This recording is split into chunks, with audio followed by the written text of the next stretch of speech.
আজকে শোভা মহিলা কল্যাণ সমিতি এবং এসএমএ ডায়াগনস্টিক সেন্টার থেকে আমরা মেডিকেল ক্লাসের যে স্টুডেন্টগুলো তাদের নিয়ে একটা আলোচনা করলাম।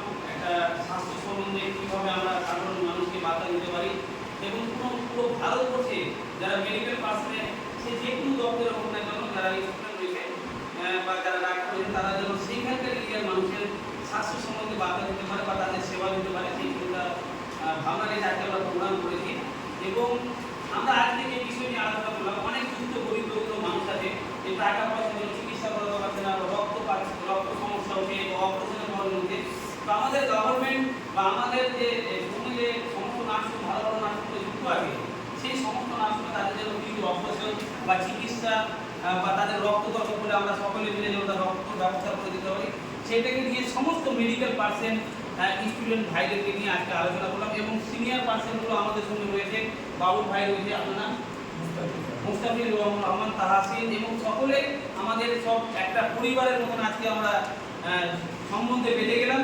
তো আপনারা আপনাদের গ্রাম অঞ্চলে আপনারা যে মেডিকেল পার্সনের যে স্টুডেন্ট আছে তো আপনারা কি মানুষের সেবা দেওয়ার চেষ্টা করবেন? সবাই করবেন তো? তো মালদা জেলার কালিয়াচক 1, 2, 3 আজকে দেখছেন আমাদের পশ্চিমবাংলা ও ভারতবর্ষের গর্বকে ওনারা আজকে থেকে সেই চিন্তা ভাবনাটা নিলেন যে আমি মেডিকেল পার্সনের স্টুডেন্ট আছি তো আমি আমার গ্রামের অসহায় দরিদ্র বা সমস্ত মানুষকে স্বাস্থ্য সম্বন্ধে চিকিৎসা সম্বন্ধে যেন সচেতন বার্তা দিতে পারি। সে বড় ক্যান্সারের রোগ হোক বা ছোটোখাটো কোনো সমস্যা হোক যেন আমরা এখানে বুঝিয়ে তার চিকিৎসার ব্যবস্থা করে দিতে পারি। বা আমাদের এসএমএ ডায়াগনস্টিক সেন্টারে বড় বড় ডাক্তার দিল্লি থেকে, ন্যাশনাল মেডিকেল কলেজ থেকে, দিল্লি থেকে, মালদা মেডিকেল থেকে ডাক্তার আসে তাদের যেন সাধারণ মানুষের সেবা দিতে পারি।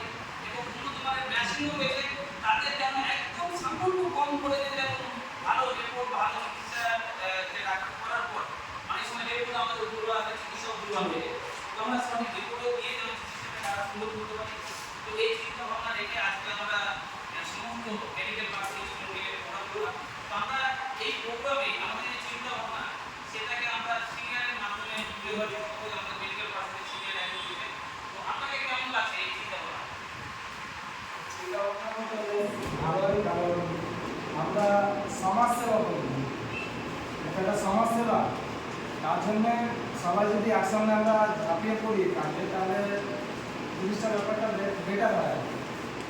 আর প্রত্যেকজন প্রত্যেক জায়গা থেকে এসেছি, সবাই যদি নিজের নিজের গ্রাম বা নিজের নিজের বাড়ির আশেপাশে একজন করে সেবা দিতে পারি, আমরা সঠিক সেবা দিতে পারি, সেই একজনই আমাদের মনে রাখার চেষ্টা করি। সেই একজন থেকে আবার দুজন আমরা এবার জোরে হাত তালি হোক না জোরে। আর আমরা শোভা মহিলা কল্যাণ থেকে প্রত্যেকটা আপনাদের গ্রামে আমরা প্রত্যেকটা আপনাদের আন্ডারে যতগুলো গ্রাম আছে আমরা ফ্রি মেডিকেল ক্যাম্প করবো। আমরা সংস্থা থেকে শোভা মহিলা ফ্রিতে চিকিৎসা দেওয়ার ব্যবস্থা করবো। এবং এর পাশাপাশি আমাদের বাবু ভাই আছে, ওকে বলবো যে সংক্ষেপে আপনারা যে সমস্ত মেডিকেল পার্সন স্টুডেন্ট যারা আজকে যে নিয়ে আজকে একটা আলোচনা করলেন যে আমরা গ্রামে অঞ্চলে ফ্রি মেডিকেল ক্যাম্পের পরিষেবা দেবো বা আরও বিভিন্ন রকমের ক্রিটিক্যাল যে অপারেশনের কেস বা পেশেন্টগুলো সেবা দেবো, সেটা নিয়ে আলোচনা করলেন। কেমন হলো আজকে? খুব ভালো লাগলো। আমরা আমাদের পছন্দের সমস্ত দিকগুলো থেকে চলে এসেছি, আমাদের সবাই যে এসেছেন তাদেরকে আমি আন্তরিক ধন্যবাদ শুনেছিলাম, যারা অনেক আগে ব্যস্ততার মধ্যে এসেছেন, আমার খুব ভালো লাগলো। একটা কথা আছে, একটা কথা মনে হয় আমাদের নেটওয়ার্ক যারা বেশি থাকবে তার সবসময় যেগুলো বাড়ি হোক, আশেপাশে মালদা হোক, মুর্শিদাবাদ হোক, বিহার হোক, ঝাড়খণ্ড হোক, যেগুলো হোক, যার যত নেটওয়ার্ক হবে তার তত সেই সুযোগ সুবিধা সেবা সবথেকে বেশি হবে। আমরা যেরকম কলকাতায় আমি 3.5 বছর পড়াশোনা করছি, কলকাতার মধ্যে যে কোনো হসপিটাল, পিজি, মেডিকেল কলেজ, এআরএস, আরজিবন, সান্তাল হসপিটাল, কলকাতার যে টপ র্যাঙ্কের যেগুলো মেডিকেল কলেজ আছে মোটামুটি আমাদের সবার ডাক্তারের সাথে ভালো কমিউনিকেশন আছে। সে সার্জারি হোক, জেনারেল সার্জারি হোক, ওটি হোক, তারপর আপনাদের যেরকম আছে টিউমার, ক্যান্সার, তারপর যেগুলো সব থেকে একদম খুব কঠিন রোগগুলো আছে, যেগুলো যারা মালদাতে হয়তো অনেক এইভাবে আসছে, মালদা মেডিকেল কলেজে তারা টাকা খাওয়ার জন্য এখানে আসছে, পাঠাচ্ছে, এখানে পাঠাচ্ছে, ওখানে পাঠাচ্ছে, তারা ঠিকঠাক ট্রিটমেন্ট করছে না, তারা অনেক পেশেন্টের কাছ থেকে জোর জবরদস্তি টাকা খেতে চাইছে, ভুলভাল ট্রিটমেন্ট করছে।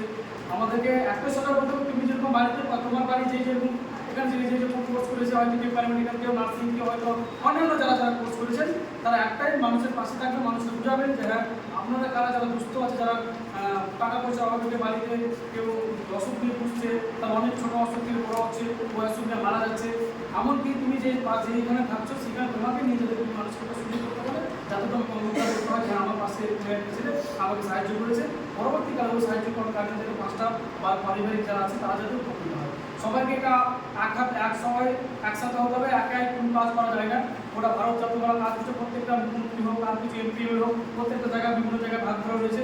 একটা মুখ্যমন্ত্রী রাজ্য চালাতে পারেন, তার অর্থমন্ত্রী রয়েছে, স্বাস্থ্যমন্ত্রী রয়েছে, কেউ কমিশনার রয়েছে, কেউ পুলিশ মন্ত্রী রয়েছে, প্রত্যেকটা ভাগ রয়েছে। ওরকম আমাদের স্বাস্থ্যের প্রত্যেকটা ভাগে যারা সব জায়গায় যে কেউ প্রাইভেট, কেউ নার্সিং, কেউ এমবিবিএস, কেউ প্রাইভেট, কেউ তোমার ডেন্টাল, অনেক জায়গায় যে ডিপার্টমেন্টে রয়েছেন। আপনারা একটাই বার্তা দেবেন যে তুমি যে জায়গায় থাকছো মানুষের সাথে তুমি সম্পর্ক তৈরি করো, মানুষকে বার্তা দাও যে হ্যাঁ আমি এখানে এই ডিপার্টমেন্টে আছি, তোমাদের কোনো যদি সুযোগ সুবিধা লাগে বা কোনো শিক্ষা থেকে হোক, স্বাস্থ্য থেকে হোক বা পুলিশ প্রশাসন যেইগুলো হবে, আর যদি তুমি যখন শিক্ষিত লোক থাকো অবশ্যই তোমার দিকে চেয়ে আসবে। হ্যাঁ এই ছেলেটা শিক্ষিত আছে, ভালো এডুকেটেড পার্সন আছে, আর জীবনে অনেক কিছু এক্সপিরিয়েন্স আছে, মানুষ জীবনে যে ব্যবসা করেছে সেরকম জীবনে যাতে তুমি মানুষকে কিছু সুযোগ সুবিধা করে দিতে পারো।